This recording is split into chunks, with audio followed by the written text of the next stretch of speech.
नमस्कार, स्वागत है आपका और मैं हूं आपके साथ अपना दीपक मदेशिया। बुलेटिन का आगाज करेंगे।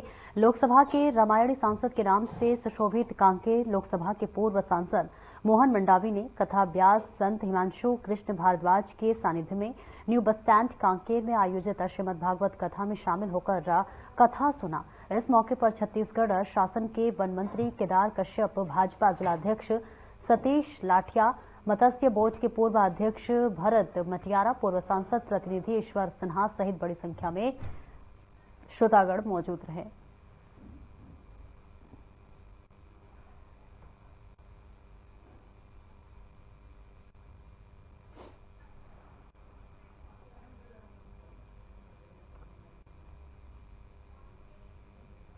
और आगे बढ़ते जहां कांकेर के सर्किट हाउस में भारतीय जनता पार्टी के संगठन चुनाव के मद्देनजर संभागीय बैठक आयोजित की गई, जिसमें क्षेत्रीय संगठन प्रभारी मंत्री अजय जाबवाल, भाजपा छत्तीसगढ़ के संगठन मंत्री पवन साय समेत बस्तर के 8 विधायक शामिल हुए।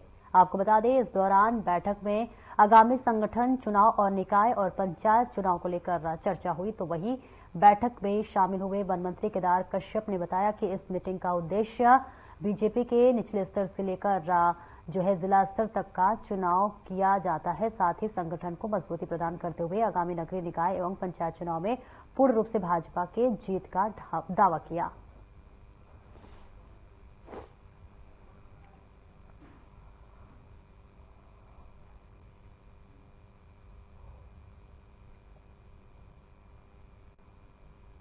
और वही धान खरीदी की 2 दिवसीय निरीक्षण के बाद रायपुर जिला कांग्रेस कमेटी ने प्रेस वार्ता की। आपको बताते चले कि निरीक्षण समिति के सदस्य पूर्व विधायक धनेन्द्र साहू और वही सत्यनारायण शर्मा, पूर्व सांसद छाया वर्मा समेत अन्य सदस्य इसमें मौजूद रहे। निरीक्षण को लेकर धनेन्द्र साहू ने कहा कि सरकार बढ़ चढ़कर धान खरीदी को लेकर दावा कर रही है, लेकिन वास्तविकता में किसान परेशान है। किसानों में सरकार को लेकर नाराजगी है। तो वही समिति के सदस्यों ने निरीक्षण को इसे लेकर बताया कि टोकन व्यवस्था को बदलने के बाद ऑनलाइन टोकन नहीं कट पा रहा है, जिसमें कि किसानों को धान खरीदी में परेशानी आ रही है। इसके संबंध में जिम्मेदार अधिकारी द्वारा जवाब नहीं दिया जा रहा है। और इसी क्रम में धनेन्द्र साहू ने कहा कि सरकारी खजाने का सरकार दुरुपयोग कर रही है और किसान का शोषण किया जा रहा है।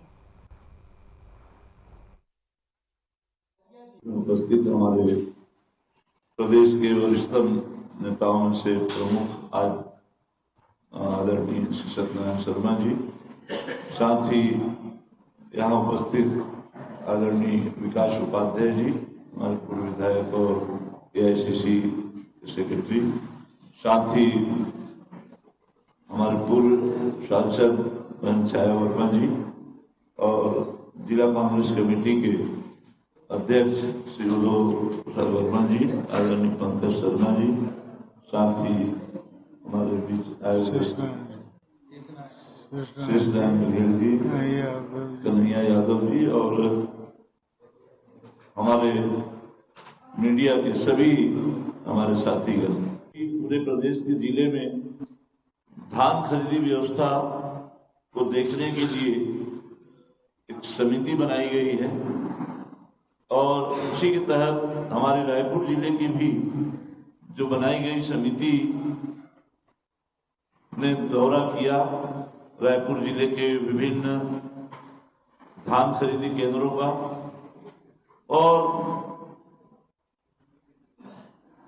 समिति ने देखा कि धान खरीदी व्यवस्था में सरकार तो बहुत बढ़ बढ़ करके दावा कर रही है, लेकिन इस साल की धान खरीदी व्यवस्था बहुत बद से बदतर है। किसान लोग परेशान हैं, हलाकान हो गए हैं इस सरकार की गलत व्यवस्था से और पूरी तरह से किसानों में सरकार की इस व्यवस्था के प्रति काफी अधिक नाराजगी व्याप्त है। मैं कुछ जो महत्वपूर्ण बिंदु है इस पर मैं चर्चा करना चाहूंगा। जो हम लोगों ने गलतियां देखी, वहां पर अव्यवस्था देखी। एक तो सबसे ज्यादा जो धान बेचने का किसानों का सबसे बड़ा जो काम आता है वो है टोकन।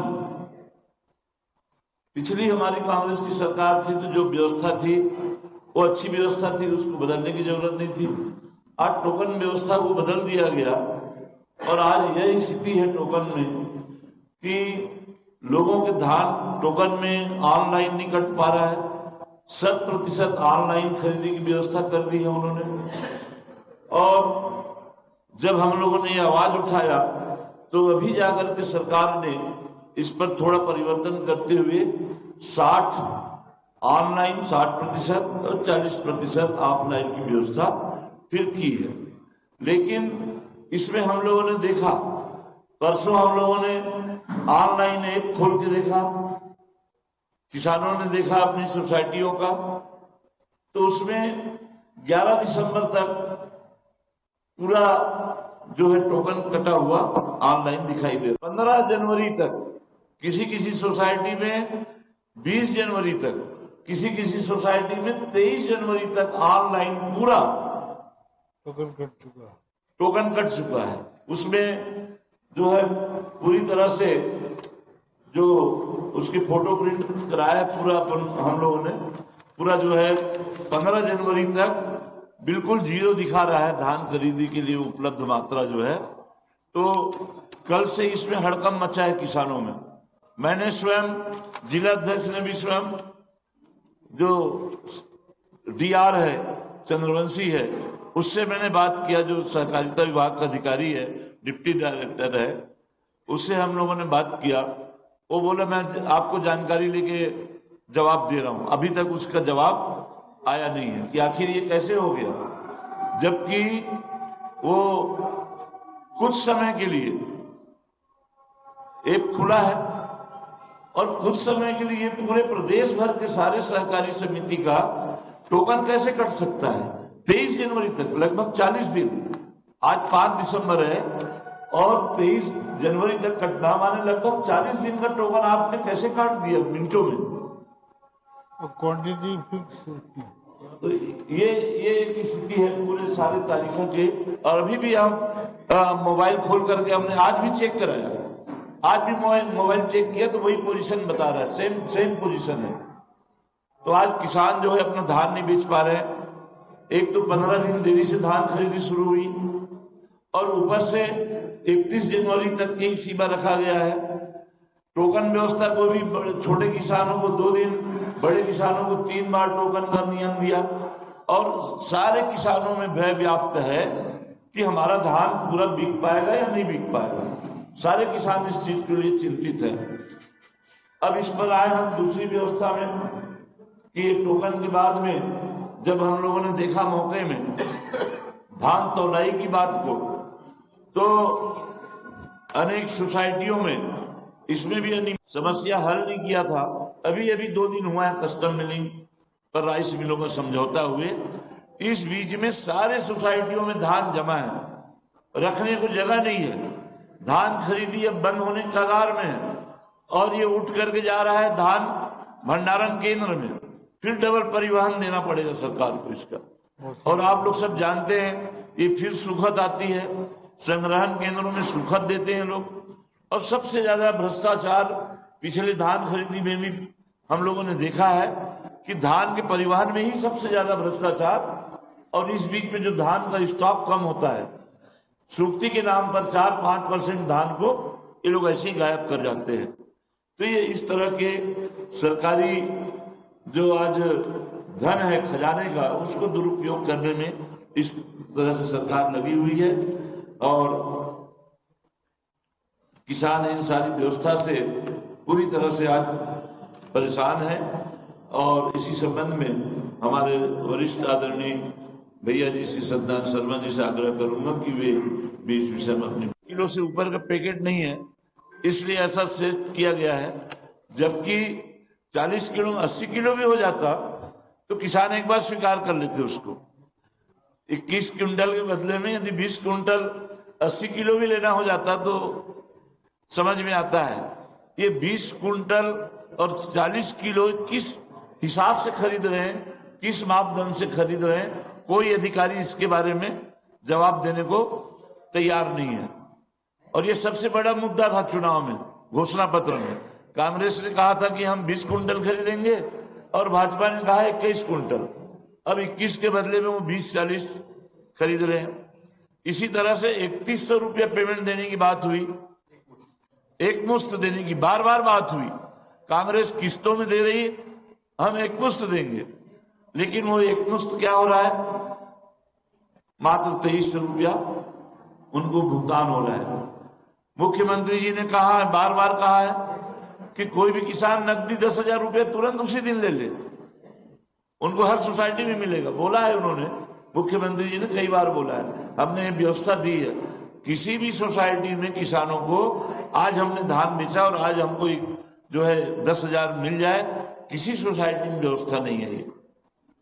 वो जब मेरे खाते में पैसा चला जाएगा, वो ट्रांजेक्शन उनका 1 दिन बाद, 2 दिन बाद, 3 दिन बाद होता है, तब वो मेरे खाते में जाएगा। तो मेरे पास एटीएम है, मैं तो एटीएम से वैसे ही निकाल लूंगा, फिर इनके दावे का क्या होगा। ये इस तरह से आज बड़े पैमाने पर धान खरीदी में गड़बड़ियां हो रही हैं, और धान खरीदी प्रदेश के किसानों के लिए सबसे बड़ी व्यवस्था होती है सरकार की, और जब इसमें ही यदि सरकार फेलवर है तो आज किस चीज के दावा करते हैं लोग। तो पूरी तरह से सरकार इन सारे विषयों में फेलवर हुई है। परिवहन नहीं हो रहा है, बार बार पॉलिसी बंद करते हैं लोग। कस्टम मिलिंग की जो पॉलिसी थी उसको बदल दिया। पहले हमारी सरकार में 72 घंटे के अंदर में उस धान खरीदी केंद्र से धान को उड़ जाना चाहिए, और कस्टम मिलिंग का राइस मिलर्स उसको जो है 72 घंटे के भीतर उठा करके ले जाते थे, कहां, अपने राइस मिल में। सरकार को सिर्फ एक बार परिवहन देना पड़ता। एक एक बिंदु पर उन्होंने प्रकाश डाला है। सबसे बड़ी बात है, किसान का शोषण हो रहा है, हम सब देख रहे हैं, रिकॉर्ड में है, एविडेंस है, साक्ष्य हैं। आप देखेंगे कि ज्यादा किसान का धान तोलना, खरीदना, ये भी एक दुर्भाग्य की बात है। 5-5 किलो ज्यादा प्रति क्विंटल में ज्यादा धान लिया जा रहा है, और रात में इस धान को निकाल करके एडजस्ट कर लेंगे।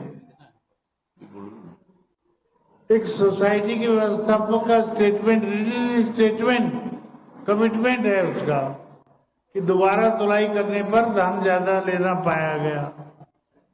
250 क्विंटल धान कम नहीं होता। इसके अलावा भुगतान की व्यवस्था, और मंडियों में धान जमा है, समितियों में धान पूरी तरह से जाम हो गया, लिफ्टअप नहीं हो रहा, धान का उठाव नहीं हो रहा, डीएमओ डीओ नहीं काट रहा है। क्या तकलीफ है इनको? एक तरह से सीधा सीधा किसान का शोषण हो रहा है, ये बात बिल्कुल साफ हो गई है, और सरकार का वादा खिलाफी यहीं से प्रारंभ हो रहा है। आप देखेंगे कि किस तरह से किसान परेशान हो रहा है। किसान को सपना कुछ और दिखाया था, कर कुछ और रहे हैं। एक तरह से किसान के साथ पूरा ठगी का काम हो रहा है। अधिकारी लोग मजा कर रहे हैं, और नेताओं को कोई चिंता नहीं। नेता गलत बयानी कर रहे हैं। मैंने बीजेपी के माननीय अध्यक्ष जी का स्टेटमेंट पढ़ा है। उन्होंने कहा कि भुगतान हो रहा है और 21 क्विंटल धान खरीदा जा रहा है। ये सारी बातें हैं, सारी बातें व्यर्थ हैं, झूठ है, असत्य हैं। इनको खुद जाकर के देखना चाहिए, इनको पता लग जाएगा, इनकी आंखें कब खुलेगी। किसान जब खड़ा हो जाएगा, किसान जब नाराज होकर के पूरी बातों का बदला लेगा, तब इनको समझ में आएगा।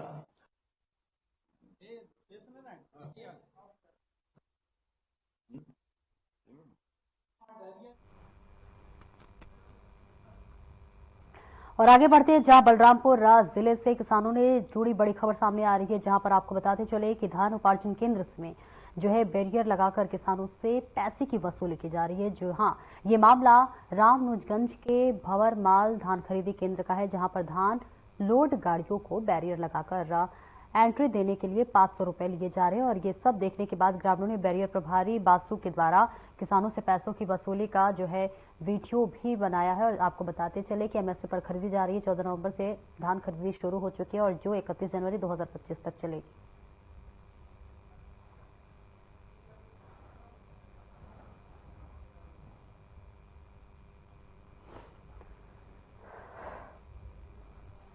तो देखिए तस्वीर आपको दिखा रहे जहां बैरियर लगाकर अब धान की वसूली देखिए करते हुए नजर आ रहे, धान की खरीदी की जा रही है और इसी के साथ साथ इसका एक वीडियो भी देखिए किसी ने बना लिया है और बनाकर वायरल कर दिया है। बैरियर लगाकर देखिए ये वसूली की जा रही है, पूरा मामला आपको बता रहे हैं, जहां पर एंट्री देने के लिए अब 500 रुपए की फीस भी वसूली जा रही है।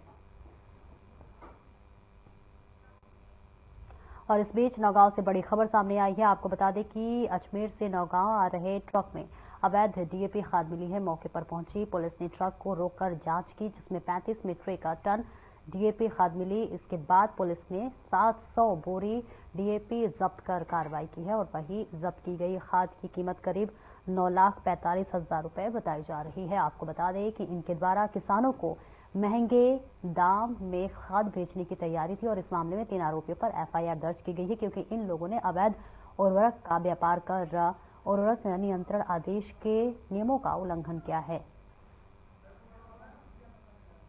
कल हाईवे पेट्रोलिंग के दौरान सूचना मिली थी कि एक ट्रक जो है खाद से भरा हुआ जो हाईवे किनारे संदिग्ध अवस्था में खड़ा है। सूचना की तस्दीक की जाकर एसडीएम मैडम और उर्वरा निरीक्षक को लेकर वहां पे ट्रक को जब तलाश किया गया तो ट्रक ड्राइवर द्वारा उचित कागज प्रस्तुत नहीं किए गए, जिस पर से एसडीएम महोदय के निर्देश पे उर्वरा निरीक्षक ने थाने पर लाकर उसकी जांच करके जो है एफआईआर दर्ज कराई है, जिसमें 3 आरोपियों को मुलजिम बनाया गया है और जिसमें एक स्वयं ट्रक ड्राइवर है और 2 अन्य हैं, जिसमें अभी जांच जारी है।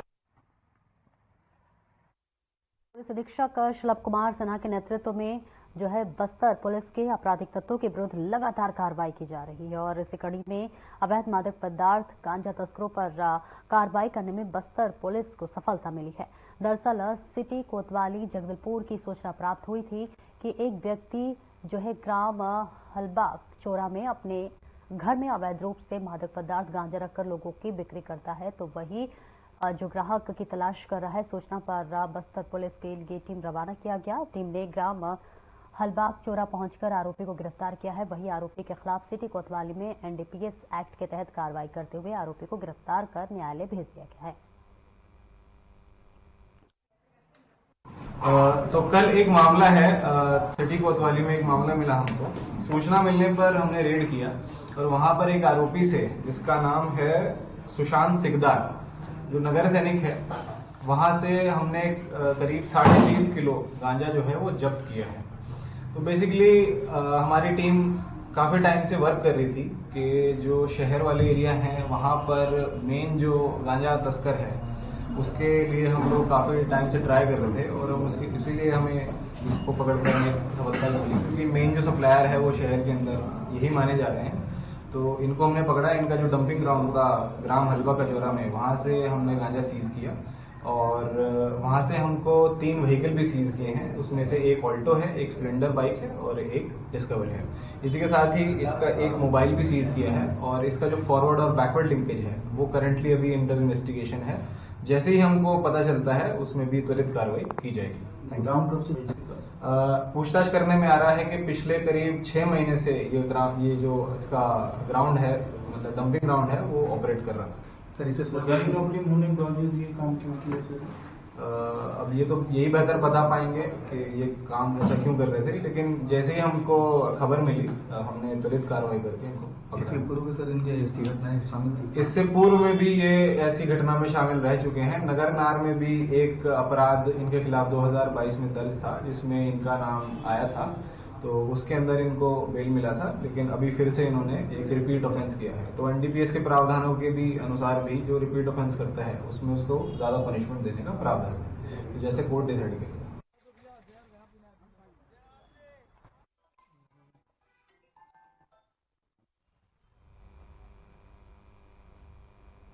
और खबर मध्य प्रदेश से है, जहां पर महिदपुर सिटी से लगा गांव खेड़ी नहर पुल में सालों से ग्रामीण बिजली की समस्या का सामना कर रहे हैं और इस समस्या को लेकर समाज सेवी विजय सिंह गौतम, जो कि हमेशा ही लोगों की सहायता के लिए तैयार रहते हैं, जब उन्हें ग्राम लाखा खेड़ी नहर पुल में बुलाया गया और बिजली की समस्या से अवगत कराया गया तो ग्रामीणों ने बताया कि डीपी की जो स्वीकृति तो काफी समय से हो चुकी है, लेकिन आज तक डीपी नहीं मिली है, न लगी है और हम सभी बिना बिजली के रहने पर मजबूर हैं।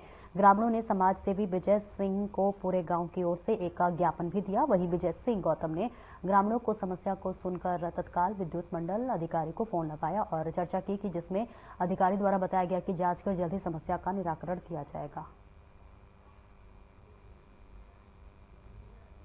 आज मैं महीदपुर विधानसभा के हमारे रोड पे स्थित गांव लाखाखेड़ी में हूँ। लाखाखेड़ी नाहरपुर बोलते हैं इसको। और ये गांव उन सब सुविधाओं से वंचित है जो मूलभूत सुविधाएं होना चाहिए।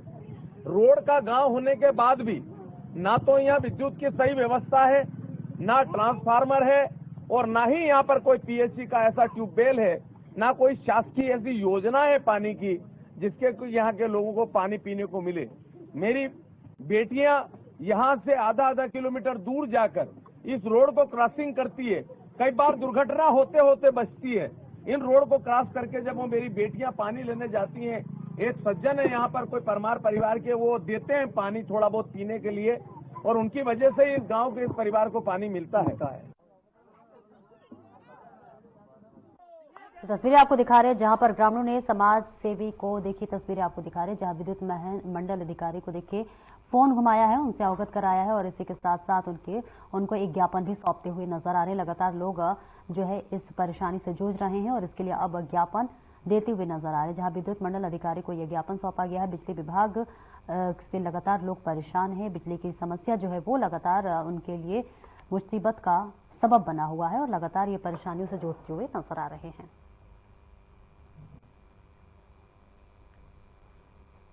और आगे बढ़ते हैं जहां छत्तीसगढ़ के मुख्यमंत्री विष्णुदेव साय ने सुरक्षित सड़कों के निर्माण के बारे में बताया। उन्होंने कहा कि मजबूत और सुरक्षित सड़कों के निर्माण से छत्तीसगढ़ की तस्वीर बदल रही है।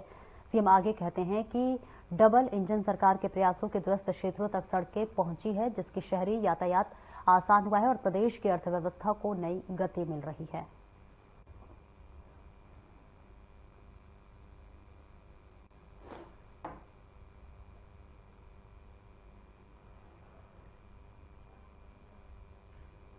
और वही गृहमंत्री अमित शाह छत्तीसगढ़ दौरे पर रहने वाले हैं। अमित शाह के दौरे पर गृहमंत्री विजय शर्मा ने जानकारी देते हुए बताया कि केंद्रीय गृहमंत्री 14 दिसंबर को रायपुर आएंगे और रायपुर पुलिस परेड ग्राउंड में पुलिस कलर्स अवार्ड कार्यक्रम में शामिल होंगे, जिसके बाद वो जगदलपुर जाएंगे और पारंपरिक संस्थाओं से उनकी मुलाकात होगी। वो बस्तर ओलंपिक समापन कार्यक्रम में भी भाग लेंगे। उन्होंने बताया कि अमित शाह का रात में कमांडो के साथ डिनर है और साथ ही शहीद परिवारों से मुलाकात करेंगे, जिसके बाद देर रात रायपुर में LWA समीक्षा बैठक होगी।